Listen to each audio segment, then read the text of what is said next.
আসসালামু আলাইকুম এভরিওয়ান, কি অবস্থা সবার? আজকে অনেক দিন পর আবার একটা ব্লগ নিয়ে আসলাম। কি করব বলেন, এমনিতে হচ্ছে এক্সামের প্রেশার, তার উপরে সিক, আবার তার উপরে এত পরিমাণের গরম। তো যাই হোক, আজকে ছিল পবিত্র আশুরা। আজকে সকাল সকালে হচ্ছে ঘুম থেকে উঠছি, তো আম্মু এখানে গরুর মাংস বের করছে। আমাদের এলাকায় হচ্ছে সবাই মিলে সবার বাসার থেকে চাল ডাল তুলে হচ্ছে খিচুড়ি রান্না করা হয় একটা বাসায়। তো আমাদের বাসার থেকে যেটা হয়, সবসময় আম্মু হচ্ছে মাংস দেয়, সো ওই জন্য বের করছিল। আর এখান থেকে আম্মু হাফ রেখে দিছে।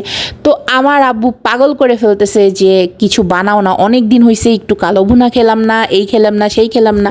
তো ভাবলাম আজকে রান্না করি।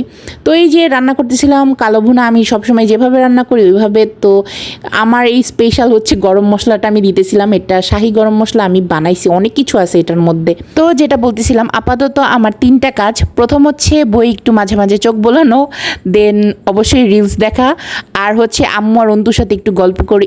এর বাহিরে মানে ভিডিও করতে ইচ্ছাই করে না। আর আমি যেহেতু একটু শিখ, সেই জন্য আম্মু আমাকে কোনো কাজ তেমন একটা করতেও দেয় না। তো আজকে আমার মামা এসে আবার সারপ্রাইজ দিছে, আমরা তো অনেক অবাক হয়েছি। তো আমার মামা হচ্ছে সামনের উইকে ওমরা করতে যাচ্ছে। তো সবার আগে সে তার বোনের সাথে হচ্ছে দেখা করতে আসছে, মানে কাউকে বলে নাই, সবার আগে হচ্ছে আম্মুকে বলছে। তো মেনলি সে সবার সাথে হচ্ছে দেখা করতে আসছে। আর সবাই আমার মামার জন্য দোয়া করবেন, সে যাতে সুন্দরভাবে উমরা করে আবার সহি সালামতে ফিরে আসে। আসলে আল্লাহর তরফ থেকে একটা ইনভিটেশন থাকে, মানে একটা টাইম থাকে যখন আল্লাহ তাআলা হচ্ছে ইনভাইট করবে তার ঘরে যাওয়ার জন্য, তখনই মানুষের হচ্ছে সেই সময়টা আসে বা তৌফিক হয় যে সেখানে যাওয়ার। তো আল্লাহ তাআলা সবার উমরা বা বড় হজের হচ্ছে যে ইচ্ছাটা সেটা পূরণ করুক, আমিন। তো আপনাদের সাথে কথা বলতে বলতে আমার কোফতাগাড়ি রান্না শেষ, অন্তু অনেক খেতে চাইছে। তো এখানে আবার অন্তুকে একজন অনেকগুলো গিফট দিছে, চকলেটস, শ্যাম্পু, সোপ, এই টাইপের জিনিসপত্র।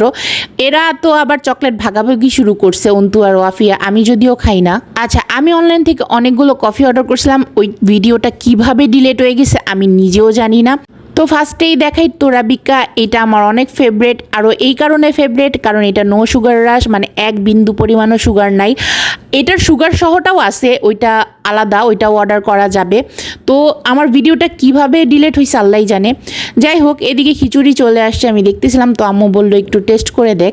তো এটাই হচ্ছে আমার ডিনার অ্যান্ড এইটাই হচ্ছে লাঞ্চ, ব্রেকফাস্ট সব একসাথে। তো আমি একটু টেস্ট করলাম, মজাই হয়েছে আলহামদুলিল্লাহ। তো আম্মু একটু বের হবে, সাথে হচ্ছে মামাও বের হয়ে গেছে, মামা চলে যাবে। আমার মামা হচ্ছে নানু বাসায় যাবে, সবার সাথে মিট করবে। তো যাই হোক, এরই মাঝে অন্তুর একটা পার্সেল আসছে, এটা মেবি সন্ধ্যার দিকে। তো অন্তু একটা সিপার অর্ডার করছিল, ওর সেম এরকম একটা ছিল পিঙ্ক কালারের। তো ওইটা কি হয়েছে, আমার আব্বু বাইরে কোথাও নিয়ে গেছিল, সেটা নিয়ে হারাই রেখে আসছে, মানে কোথাও একটা রেখে আসছে আর কি। তো এখন তো অন্তুর এক্সাম, ওর হচ্ছে রাত্রেবেলা চা কফি খাওয়া লাগে পড়ার টাইমে। সো ও এই জন্য আবার একটা অর্ডার করছে, মানে এবার আব্বুর সাথে মানে অনেক রাগারাগি করে দেন অর্ডারটা করছে, কারণ এটার ভালোই হচ্ছে প্রাইস। আর এই সিপারটাতে হচ্ছে প্রায় 4 ঘন্টার মতো গরম থাকে সব কিছু। তো অন্তু হচ্ছে আমার কফির সাথে এই চকলেট ড্রিঙ্কটা অর্ডার করছিল, এটা কিটক্যাট ফ্লেভার মেবি। তো ও প্রতিদিন যেহেতু রাতের বেলা দুধ খায়, সো ওইটার সাথে মিক্স করে খাওয়ার জন্যই হচ্ছে অর্ডার করছে। প্রত্যেকটা ফ্লেভারই দেখলাম একটা একটা করে অর্ডার করছে, মানে ট্রাই করার জন্য। তো এই ছিল আমার আজকের ভিডিও। আজকের মতো এখানে এন্ড করছি, নেক্সট ভিডিওর জন্য টিল দেন টেক কেয়ার, আল্লাহ হাফেজ।